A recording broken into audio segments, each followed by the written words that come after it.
Hello and welcome, everyone. I'm Joe. Here with me is my co-host Dan. Hello and greetings. And as you can see from the title, we're reviewing Top Gun. This movie has a great soundtrack. Can't deny that. The plot of this movie is the same as the plot of every pilot movie and war movie. Main character is a maverick who doesn't like playing by the rules. He approaches a lady in the pub before a lesson or a class or whatever. Next day finds she's either his superior officer's daughter or his superior officer. Gets a scolding for it. Develops a rivalry with a better soldier or pilot. And over the course of the movie falls in love with the instructor and has to try to come to terms with his dad who's disappeared or dead or both.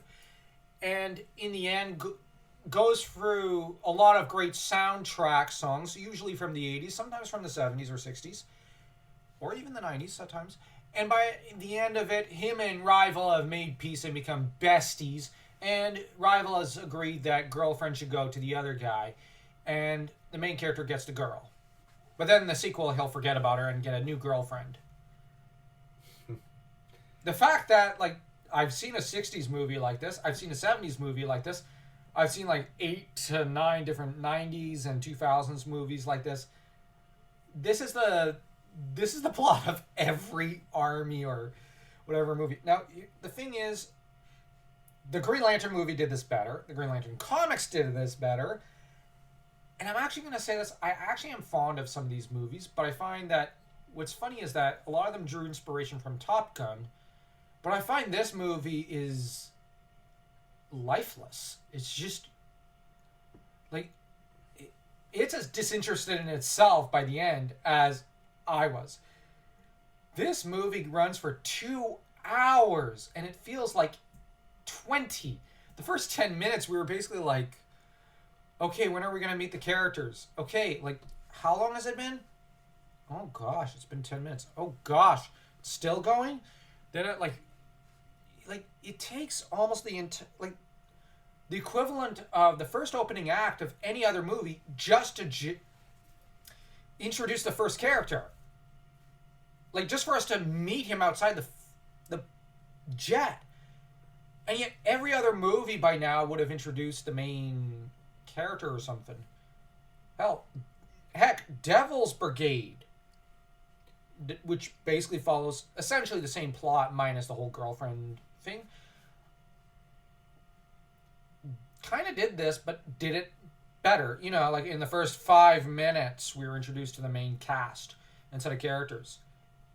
But you meet the ragtag maverick Americans, and you meet the Scottish and French Canadians that come marching in one of the best...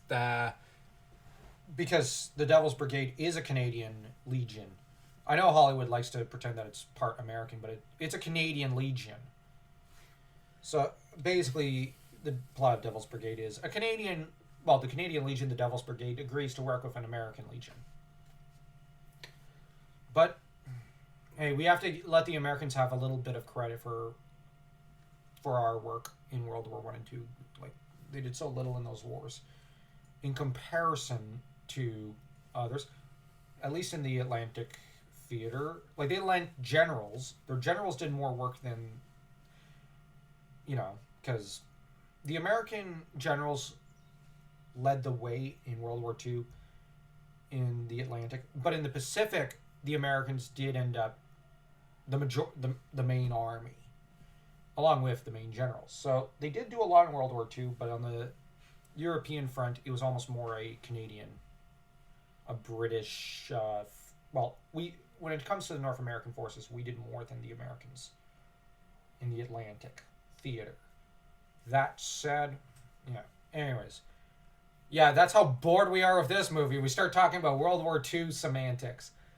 Either way, in World War II, everybody participated, basically, and pitched in. This movie, nobody pitched in. But why is this movie so boring and lifeless? You have Val Kilmer. You have Tom Cruise. These are great actors. And you can't deny that these guys can act. And yet, they're bored, it seems. They're not even trying. Like, wow. And you can't argue this was an early Tom Cruise thing, so he wasn't very good. No. Tom Cruise is a good actor. Like, you look at any of his movies from the 80s and 90s. He's darn good. Like, look at Rain Man. He does a great job in that film. But you look at... Please, I wish he was playing the same character as Rain Man. He essentially is, but here it feels boring. In Rain Man, it feels, energetic, emotional. Like, honestly, the funny thing is that I actually like patriotic films. I do. Like, that's they can be really good. That's the whole idea of this Patriot Cinema podcast. The entire premise behind Top Gun can be done good. You need to add something that... You need writing and you need an acting crew that are willing to act. And how would... They need to figure how does this differ from every other... Army or military or pilot movie. Yeah, except they just went through this... Oh my gosh, this movie's boring. I see why Hot Shots made fun of it. Well, Hot Shots was fun. And they followed all of the pilot movie plotline. Yeah, except it was fun. To an extent.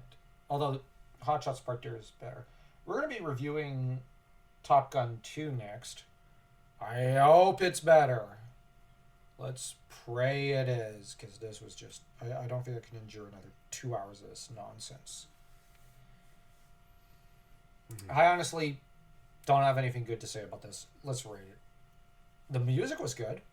I really like the music. I like a lot of the actors, but they're not... Like, oh man, 10 minutes to get started. Almost 30. It's like, wow, you're not even... You're taking your sweet, sweet time. There are times... I'm gonna say this half star. The music's really good. I will say 1 star. Good music, good actors. But they're not acting. They're not given anything to work with. Interesting premise, but they needed to put a lot more into it. I don't like the premise, only because I've seen the premise in 10 other movies. So... That's fair. So I'm actually tired of this premise. Please, retire it sometime. I am so sick of this premise. I don't even like comedies that deal with this premise at this point. I feel exhausted. They've fallen into a formula, and we all know that when a movie series or movie genre falls into a formula... Yeah, although that said, at least it's not as tired as, say, superheroes. Superheroes has to go. Superhero movies need to cool down for a good 10 years at least. Or 100 years.